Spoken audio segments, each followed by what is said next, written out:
All right, happy Thursday. You know, it's interesting. We started sitting tonight, and somebody started practicing guitar in the apartment above, and I had some thoughts. That one of the thoughts I had was like, oh, we're practicing Zen, and they're practicing guitar. Kind of the same thing. You know, practice. I had a martial arts teacher years ago who said, "Practice makes better." I think that's right. You know, Zen practice makes better. Right? We sit, we become more adept at living a full human life. We still have obstacles, conditioned patterns, bad habits, reactions, but it gets better. My experience is if you do it for years, it gets a lot better. But it's also true that, like the guitar music, things filter in. You know, we have things that arise into our field of awareness that we don't want. I think there's a meme about that. That's like, do not want. I can't remember what that's from, but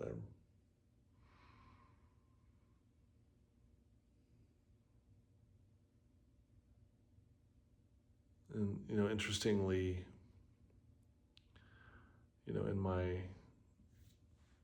in the different arenas of my life, there've been a number of things that have come into my awareness that are sort of large scale adversity related things, right? We'll think of old age, sickness, and death, right? Sudden tragedy, loss, hardship. And I feel very fortunate that while none of that has happened in my direct family sphere at the moment, although it has in the past, that sort of within my circle of awareness, I've been seeing a lot of it. And I think that is one of the core reasons that we do this thing. We keep coming back, and it's a little silly. I mean, I go every morning and I plop down and I sit on this cushion and I watch my ridiculous brain do ridiculous things. And sometimes it gets really quiet and peaceful, and other times it's really active and annoying.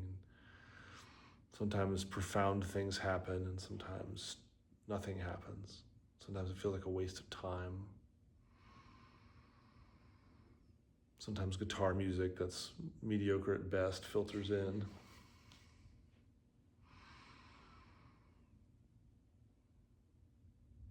And it's super corny, right? It's like the bad guitar music from the apartment above of our lives. But that's what dukkha is. Dukkha means, suffering, adversity, challenges, difficulties. And we're just beset by them. Big and small, all the time, everywhere.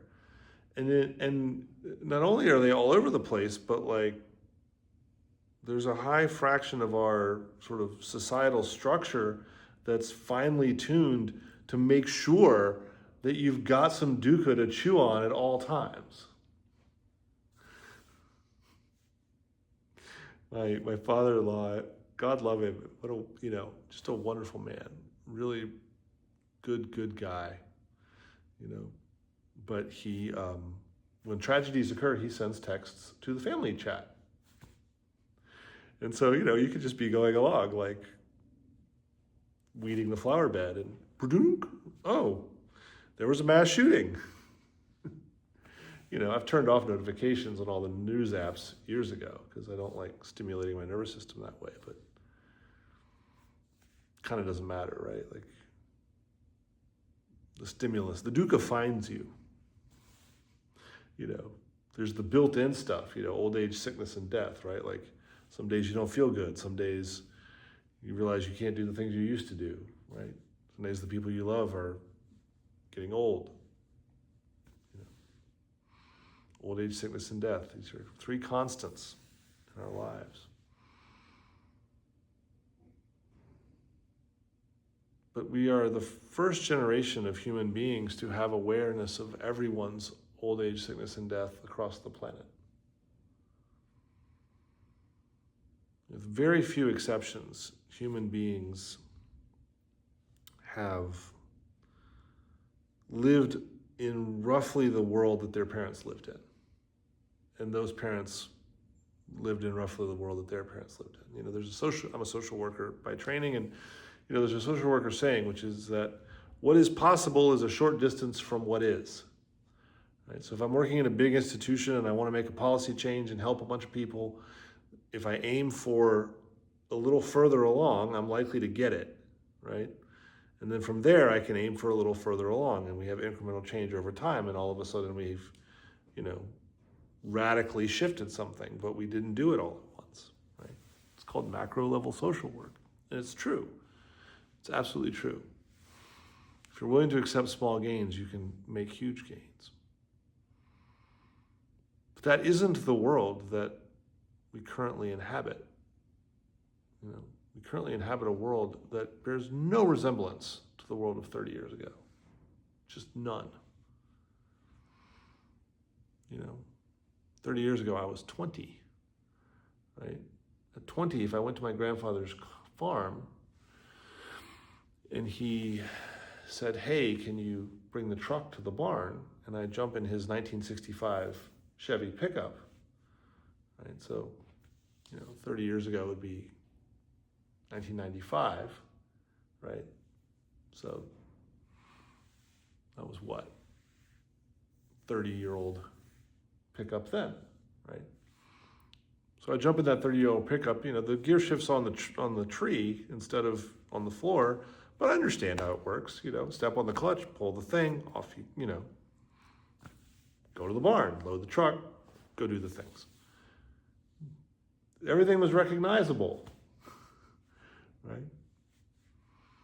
You know, he liked cars, so like, you know, but I could drive his old cars or his, you know, modern cars equally. Now cars drive themselves. And I'm not trying to go down the road of like, oh, I'm an old man railing against technology. My point in talking about this is that the normal solution to human life outside of a spiritual life is to kind of do whatever everyone else did in the past, right? Just use the structures of the past to carry me into the future. You know, we'll worship the same gods, we'll have the same rituals, we'll live in the same houses, we'll have the same everything. But the socio-political, technological structures of our society are advancing and growing and changing so fast that never mind your parents, the world is unrecognizable to anyone over the age of 50, maybe even over the age of 40, you know, or 30. Like, I mean, 25 years ago, the internet was, you know, AOL. Now the internet can write your term papers for you in 10 seconds, which creates all of this existential anxiety, right? The reason people walk around with this sense of unease is reasonable, because anxiety is often produced when you don't know what's going to happen, and when some of the things that might happen seem scary. You know, if I don't know whether you're going to give me a cookie or a brownie, I don't feel anxious. But if I don't know whether you're going to give me a cookie or hit me, I do feel anxious, right? And so,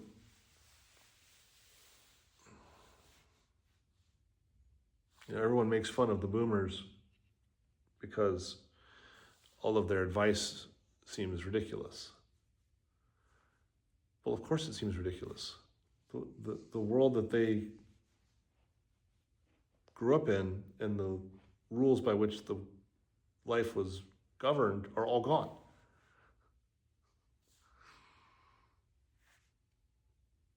Every generation has, you know, things that they do that they probably should atone for, and things they did that helped. And the boomers are no exception to that. But the reason their advice doesn't resonate is because the world is completely different than it was, like wildly so. And so I humbly would suggest that Zen might be one of the only remedies for such a situation. Because it starts from not knowing and no fixed self. Because the truth is that the playbook of your forefathers and foremothers was never the playbook. It was just more likely to work, based on sort of social agreements and social constraints, and, that the world was roughly the same. If you're living, in the golden age of Zen in China, maybe, if you just do what you're supposed to do, everything will be fine. But maybe the Huns will show up. There's a famous koan about a famous Zen master named Ganto, who's killed by bandits during like a time of trouble, and he shouts, and the shout just like, echoes down through the ages, kind of thing. But the point is that he was killed by bandits, right? So clearly the become a monk, live in a monastery, become a Zen teacher, grow old playbook didn't work for him.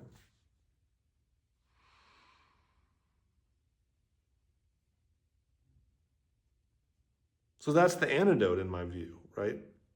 Antidote might be the wrong word, but this practice of not knowing, this practice of I sit with what is. I allow what is to be what is because I can't prevent what already is from being. I may choose to work to change something, but what is. I'm present with my feelings. I accept that there is no fixed version of me, and that all attempts to solidify that will create suffering for myself and for everyone around me. Think about how hurtful it sounds if I say, how dare you say that about me? Now, what if I say, why do you say that about me? See the difference? One comes from the position of a fixed self, which I must defend. The other comes from a position of curiosity. I had someone want to propose a change of plans for an initiative to me today, and they said, don't just agree with me. If you don't agree with this, I really want you to tell me. And I said, just because we frequently agree doesn't mean that I'm afraid to disagree with you. We just happen to frequently agree. But I've disagreed with you before, you remember. And they were like, yeah, that's true. I'm like, yeah, tell me your idea. I'll either tell you that it's great or I'll tell you I don't agree. We'll figure it out together. No fixed self, no fixed place, right? I don't know yet. So then as I look at life, right, at loved ones, at situations, at dukkha arising, at suffering occurring, right? I don't know what's going to happen. But what I do know is the most liberated, powerful place I can be is in the place of total engagement with exactly what's right there in front of me, right? So if there's self-driving cars and AI, okay. What does that mean? Let's find out, right? Because we don't know what's going to happen next.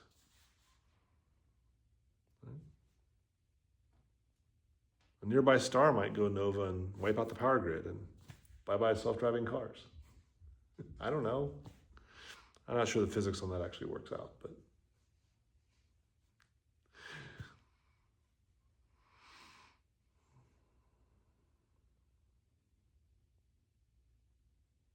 but it's not, I don't know, meh, right? It's, I don't know, embrace, right? I work directly with what is.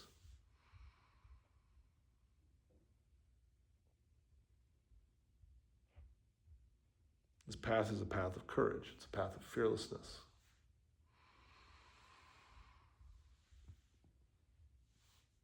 If you can withstand and truly experience and feel the things that life brings, including the hard things, including the grief and sadness and challenges, then what can stand against you? The bad news is I have no antidote for your suffering. The good news is that the suffering is also not poisonous. Just suffer, and then it'll pass. The antidote, if there can be said to be one, is that it ends in impermanence. Sometimes we have to walk through hard things. Which is why we say that this path is an antidote to suffering, right? It's not because it stops all suffering. It's because it allows us to be exactly with what is. We're not generating extra. How dare you say that about me? Now I'm generating extra suffering. Why do you say that about me? Now I'm eliminating suffering. I might even be giving you permission, right, to have a beef with me. I don't think you're going to like what I'm going to say. Oh, okay. What are you going to say? Well, this. I had someone not that long ago tell me, I notice that you're nice even when people are being disrespectful. I was like, well, I'm going to treat people with respect regardless of what they do. That's on them. How I act is on me. You know, can we aim at the minimum possible suffering? What's my minimum suffering payment, right? Good.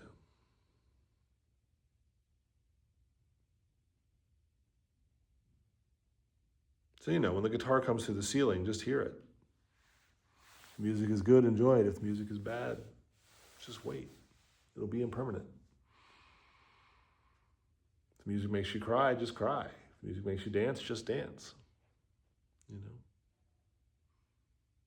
Work directly with your life. Good.